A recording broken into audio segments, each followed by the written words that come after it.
What's good, everybody? It's your boy Big Nate. Welcome back to Big Nate's Book Reviews, home of the best book reviews. And today we have a very special video. Today we are going through every single book I read in 2024, and we are going to be tier ranking them. So I'm very excited. It's one of my favorite videos to do every year. As you can see, I got my cup of joe, I got my doobie. As you can see, I'm in the holiday spirits as well. This is a very old picture, but I thought I'd bust out the mug. I got my doobie right here. You already know what we finna do with that. We finna spark it, and then, as I said, we are gonna go through and tier rank every single book I read in 2024. Okay, and as I'm sparking the doobie here, we can get into some of the lore. So normally I do like a bracket video where it's like a tournament style. It's like you pit two books against each other, and it's like this bracket until you get to the very end. But this year I had like for one, I had a decent mix of fiction and nonfiction, and I also overall read a little less this year than I normally do. We're gonna get into have like a little discussion about like BookTube and like how many the way that Goodreads or things like that, when you start counting your books, like how that sort of affects your reading. Because this year I read a lot of poems and essays and short stories and things like that don't exactly translate to like I read this many books per year, but Big Nate stays out here reading. Don't you worry. But anyway, so we'll get into all that. But first, as I said, the dubious spark. Today we are smoking this one in proportion for every single author according to how much I like these books. And now I'm gonna go ahead and pull up here, let me go ahead and share my screen. Okay, so you guys should now be seeing my screen. I wanna walk through each sort of tier level here before we get into it. And then we're going to get right into it. So up first we have the S tier. These are like the elite level books. Like I'm not doing this based off of like this does not correspond to stars, but these to me are just truly like the S level books. You know it when you see it. Absolute fucking banger, the creme de la creme, the cream of the crop, all the rest. The A tier here is just, it's as I say, it's straight bangers, and I'm highly fucking with these books. Like they may not have been the highest of the high, but truly, excellent, great books that I would recommend to anyone. Like I said, just absolute bangers. Next, we have the B tier, which I'm gonna say here is very solid, but may have some sort of minor flaws, some critiques that didn't quite bring it to that A level, but still, great books, would probably recommend it to people, things like that. And then we have the C tier. You do not want to find yourself here because we are approaching mid territory, and that you do not want to be mid according to Big Nate's book reviews, some of the best book reviews. Because as you see, if it goes below, if we hit mid or lower, it's just a straight DNF. Cormac McCarthy has this quote when he's talking about bad writing. He says like when he's doing it, he just is incapable of doing it because his eyes literally will not move across the page. And honestly, I feel bro on that. There are just way too many great books to be settling for anything that's mid, even like around that territory. So like I said, you don't want to end up in C. So okay, let's just jump right in. I don't think there's any orders to these. I just kind of downloaded all the pictures and uploaded them. So let's see what this first book is. So I can't even see it. Okay, so I can tell this is the picture. Can I click? No, I can't. This is the picture of Dorian Gray by Oscar Wilde. Starting off strong, absolute S tier level book. Fantastic book on the reflection of art and beauty and just like soul and spirituality, and also that idea of like, decadence and pleasure, worldly pleasures. There's a ton of great stuff in this book, and yeah, this is one that just unquestioned. The writing is just truly S tier. That's how I feel about it. That's how Big Nate feels about it. So boom. Okay, up next, interviews with Francis Bacon. And Francis Bacon would you say he's like a surrealist painter? It's almost like grotesque. Maybe I'll throw some some of his paintings up here.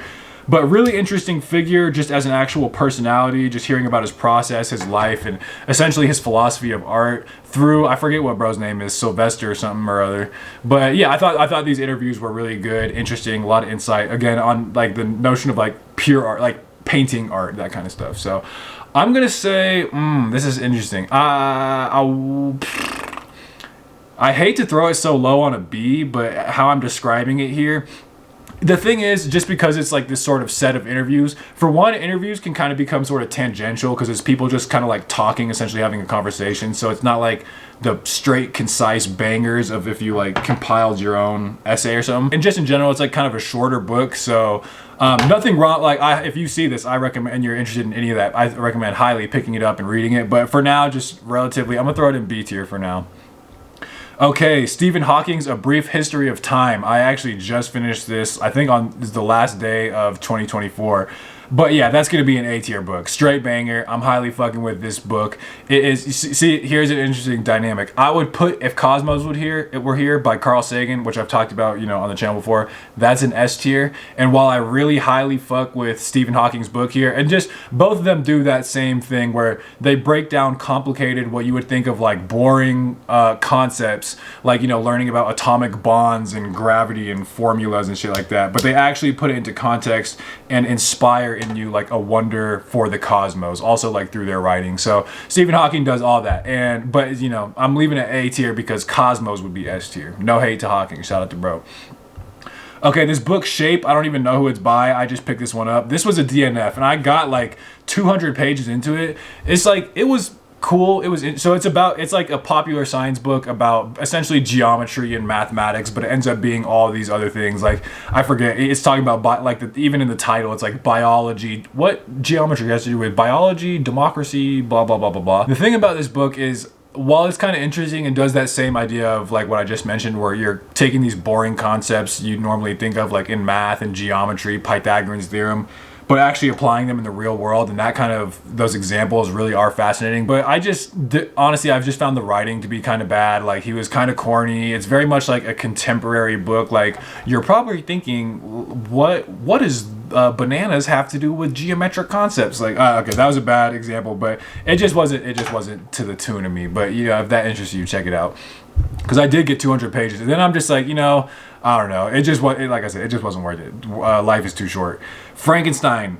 I was thinking S for a second, but honestly, I think I'm gonna put it in A tier because I do have my critiques of Frankenstein, but it is just an absolutely brilliant book, and especially with my own interests, like this idea of like alchemy and mysticism, all of that whole brand is also featured very heavily in here, actually. Like, they're name dropping like Paracelsus and Agrippa, who like both of whom I read, and it's as much a story about almost like the dangers of, it's called a modern Prometheus or something like that, but like, you know, this idea of bringing life into like an inanimate thing, like basically playing God, creating life, what's your role as that creator, and then also just the anguish and essentially the character study of Frankenstein's monster. I feel like it's typically displayed as just like this ooga booga monster, but no, Frankenstein is absolutely, in many ways, it's human in the sense that it has human feelings and perceptions and thoughts and like longings. Bro just wanted love. But okay, we won't get into that. So I'm gonna say A tier, straight banger. At time, if you want, get to my other videos where I've talked about this to hear my, like, you know, more in-depth critique. Narrative of Sojourner Truth. I actually also just finished this book. I'm gonna say, here's the thing. This is what's tough. Let me just leave it at A for a second. The thing with this book is it's actually a biography of Sojourner Truth, because Sojourner Truth actually did not read or write, and she was just a very influential, what do you call them, abolitionist and feminist, and also like a lecturer. The name Sojourner Truth essentially came because she has this sort of existential moment, you could say, like breakthrough, and she ends up just, you know, traveling the entire East Coast by foot under the vault of stars by God's heaven, and just every night going and lecturing, giving talks, gatherings, and, you know, this, that, and the other. But the thing with this book is that, so right off the bat, the biographer, not a huge fan of his writing, and there was a lot of like tangents where he would just give his own sort of like moralizing thought process, was just like, bro, we do not give a fuck about this, let's get back to Sojourner. And I think what happened actually is, it's like the difference of reading like the biography of Ernest Hemingway or James Baldwin and reading their actual writings, where it's like, that stuff is interesting, but what really shone through in me in this book, and which could have, I would argue, be S tier, like when she speaks and you get some of the actual lectures, it's actually just straight bars. But, you know, because it ends up being a biography, I'm actually gonna say B. I'm gonna say B. So, okay, up next, we got Pride and Prejudice by Jane Austen. And this is just, of course, one of the all-time great classics of literature. I had a lot of fun with it. It really ends up being like a romance, but it's just so well written, and like there's lots of great insights, and it's super witty and intelligent in that way, and like very funny, and it's really like, I was getting giddy between her relationship and Darcy, and, you know, it's the first, Pride and Prejudice was the first enemies to lovers, quote Big Nate on that. But, so I'm gonna say that I was between A and S, but I'm gonna say A, just because like I really did love this book, but I don't know, I feel like the S tier, you have to absolutely know they're S tier, and I feel almost sort of blasphemous not putting it there. I've heard that Pride and Prejudice is actually supposed to be sort of like the launching off point of Jane Austen, so Yeah, I'm interested to read more. Absolutely will be. Let me know what I should read post Pride and Prejudice, especially since the Big Nate Gang knows my taste, because I think she got range with like the types of book. Anyway, so yeah, I'm gonna throw her an A rate. Shout out to Jane Austen and Pride and Prejudice. The Trumpet of Conscience. Ooh. By Martin Luther King Jr. It's basically this collection of speeches. MLKJ, of course, one of the most influential civil rights activists. Bro's truly the GOAT. I have a dream. So at times this book absolutely S tier. Let me just say that. But because it ends up being a collection, you know, I think some of them, the lowest it goes, I would say is A tier. So like it's an A.S. You dig? So that's The Trumpet of Conscience by Martin Luther King Jr. Absolute banger. Is just truly insightful and gives you like a real picture. And that's what's so crazy. It's so relevant today. But it just ends up being like this historical slice of such an important era of history. And just like bro is a true rhetorician. And I love, fun fact, he one of the books he would bring to a desert island was The Republic. So he gets extra points for that. All right, up next we got Selected Writings by Meister Eckhart. And this is essentially a book of Christian mysticism, which I can only really describe as like that idea essentially of God, but in like, you know, the higher sense, like the, you know, the ultimate mystery of existence, that notion of transcendence. It's that same thing which all the different religions are writing about, the perennial wisdom, the contact with the divine, you know, all that good stuff, but through the Christian lens. And I'm tempted to put this actually in S tier, but I think when I think about like this flavor of genre that I've been reading, I feel like there's books I can place a little higher, but I'm also gonna put this one as an A.S. I really fucked with Meister Eckhart. Just and the way it's so, what makes it special is just the writing and the imagery and just their use of metaphor, and it's really just like philosophy, like literary philosophy about God, but also God in that, depending on how you want to look at it, God in that sort of true or higher sense. So yeah, super fuck with this book. Up next, so this is 3 occult books. Actually, I just mentioned our boy Agrippa. This is 3 occult books of philosophy or magic, something like that. But I actually ended up DNFing this, and not because it was bad per se, but just because it ends up being like this science. It's almost like a book of science. Like he's literally doing scientific explanations of like all the different elements and where they come from and their origin. And while that stuff, you know, actually I do find interesting, I was more interested in like the psychological aspect of like alchemy, which he does touch on, in the philosophy of like alchemy and all that stuff I really loved. Like if it was just that, totally would have read it. But I ended up DNFing after like 100 pages or something. So we're gonna leave that there and we're on to the next. So this is The Cloud of Unknowing by Anonymous. The author is unknown. And I read these books, I'm pretty sure, back to back, and they're both Christian mysticism. They both essentially deal with the same topics. The things I like about them both also are they have like these beautiful literary and philosophical elements. And these books are as much about spirituality as they are about like, you know, a specific religion of Christianity. So super fuck with them. I'm leaving that as A tier as well. And then we have Kokoro by Natsumi Soseki. Whoa, not in the B. If anything, I'm debating S.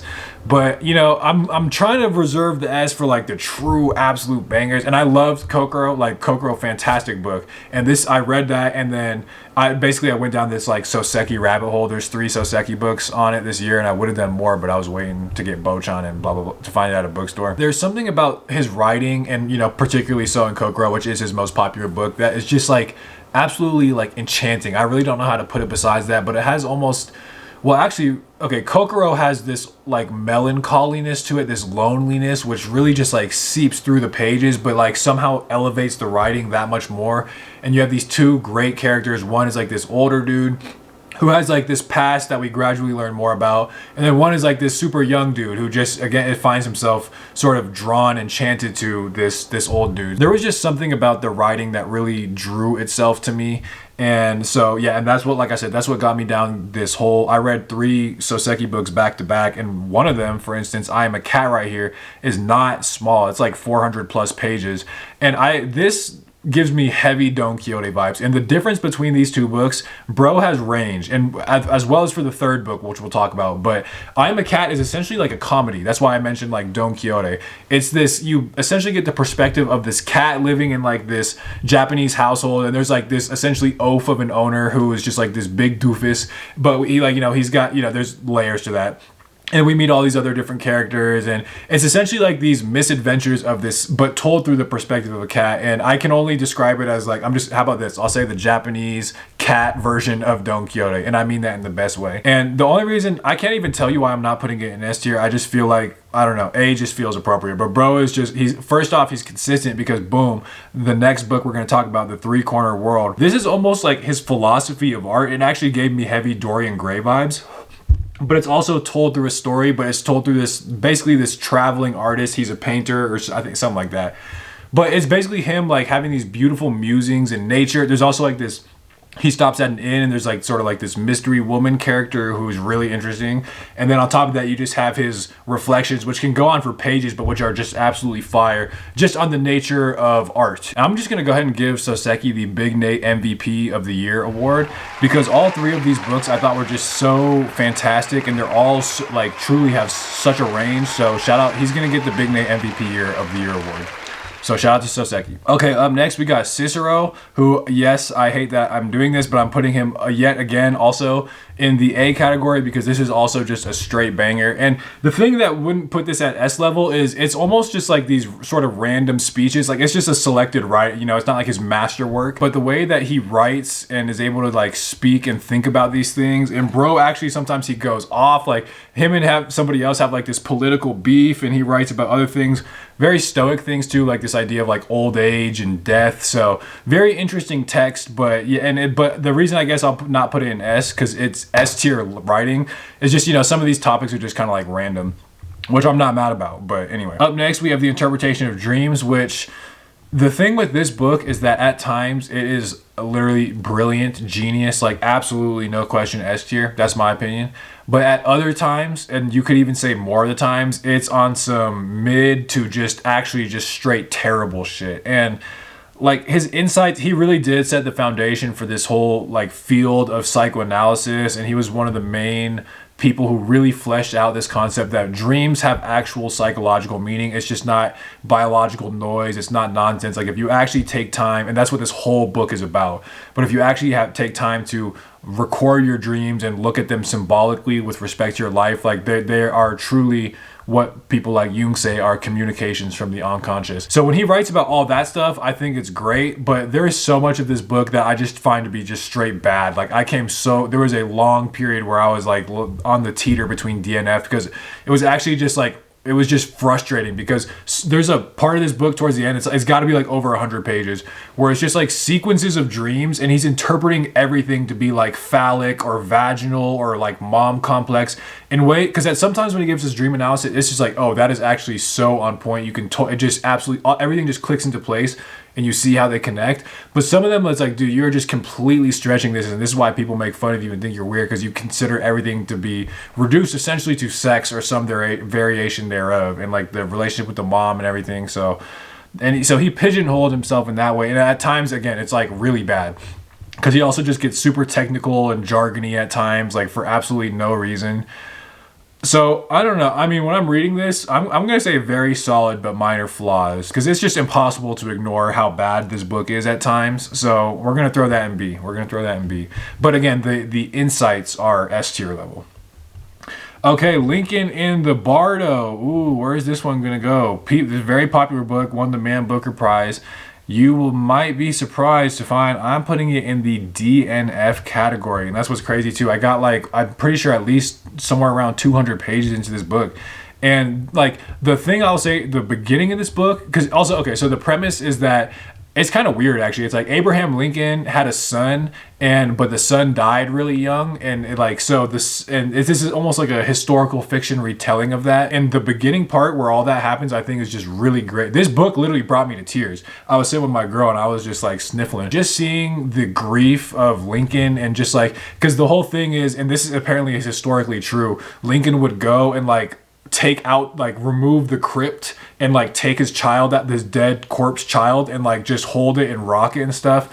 And he does just that whole dynamic is absolutely beautiful. He plays with form a lot in this book, where it's like he's talking about actual, like there's whole chapters that are just historical references, like they're pieces of text, and I think some of them are real and some of them are not. It's very just interesting in terms of like the actual form of the book.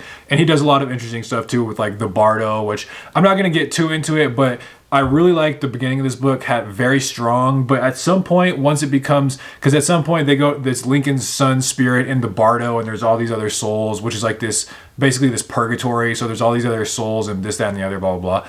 But I just felt like the story completely flatlined when it got to around that area. Like, it ends up being about these other characters and sort of fleshing out this world. But I just felt like the characters and like the dialogue, like the the spirits, I just kind of found them to be corny is the word. And this is almost like kind of like gimmicky. And that's fine. Like, I can deal with that. And I don't even know if everyone would agree with me there. But like, it goes on for like, I feel like there was a solid 100+ pages of just like nothing really happening with this beautiful setup that happened with Lincoln and his son. It just ends up being like these spirits goofing around and exploring the world for a little bit. And it's a shame because I've heard like the ending is really great and it won the Booker. Like, I feel like if I stuck it out, it might have got better, but it was just going, I kept waiting and waiting, and it just like, it didn't grab me, especially like how the tone that he said at the beginning. So I don't know. Let me know your thoughts on Lincoln in the Bardo, because I know this is also a beloved book. So that might be this year's surprise twist. Up next, The Fire Next Time. See, I can tell you right there, S tier. This book is just over 100 pages. I literally just did a review on it, which had weirdly only a few hundred views. I'm like, I wonder where Big Nate Gang is at. I don't know. It's kind of strange, but you know, New Year, things like that happens. Because this is an S tier level book. It's essentially one of the most famous books that come out of the civil rights movement, and it essentially is an essay by James Baldwin about the Black experience in America, in particular during this time.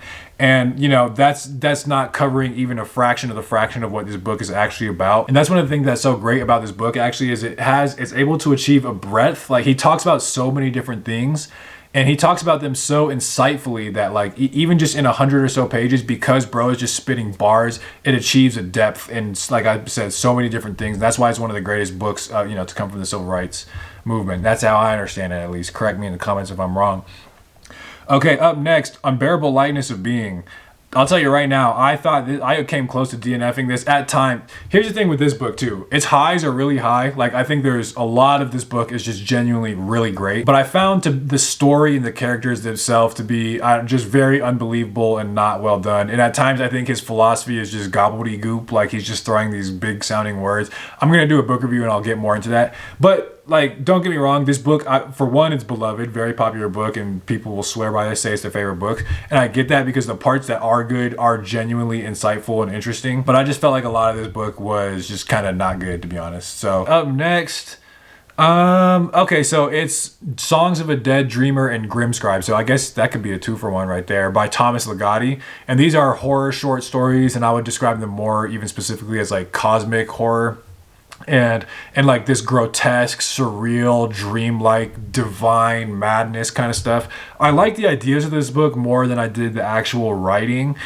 I'm even thinking about putting it into C, because there were some stories that I actively did not like.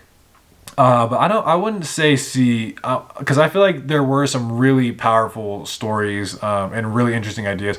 I'm going to say, we'll call it a B.C. We'll call it a B.C. Okay, up next, The Wind-Up Bird Chronicles. Ooh, what's this one going to be? Is it S tier? Is it A tier? B tier? Where is Big Nate going to land on it? I hate to say it. I had to DNF this book, and I ended up DNFing it like 200 or 300 pages into the book. And the thing is, I felt like this book, almost like, kind of Lincoln in the Bardo style, had a very strong start. There's like all these magical elements. Like, the characters are starting to grow on me. There's these sort of like mysterious stuff happening. I feel like more so the good things about Murakami. But the whole middle part, for a very long time, it was just like events were happening, but it felt like the plot was not actually moving forward. It just felt like I was walking in place, and it was going on for like on and on. And honestly, I might have powered through, but my girl was reading it at the time, and she was like further ahead of me, and she kind of agreed it kind of stays like that. And I think it had a really great ending, she said, but yeah, that for me, that's a DNF. Like I said, I'm not playing that shit.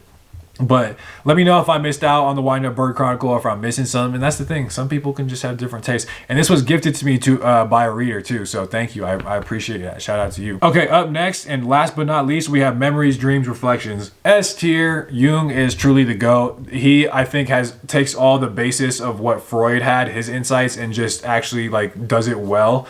And he is, very hard to overstate the influence his philosophy has had just on my own thoughts and readings and interests. And, he's someone I consider revolutionary for my own intellectual history.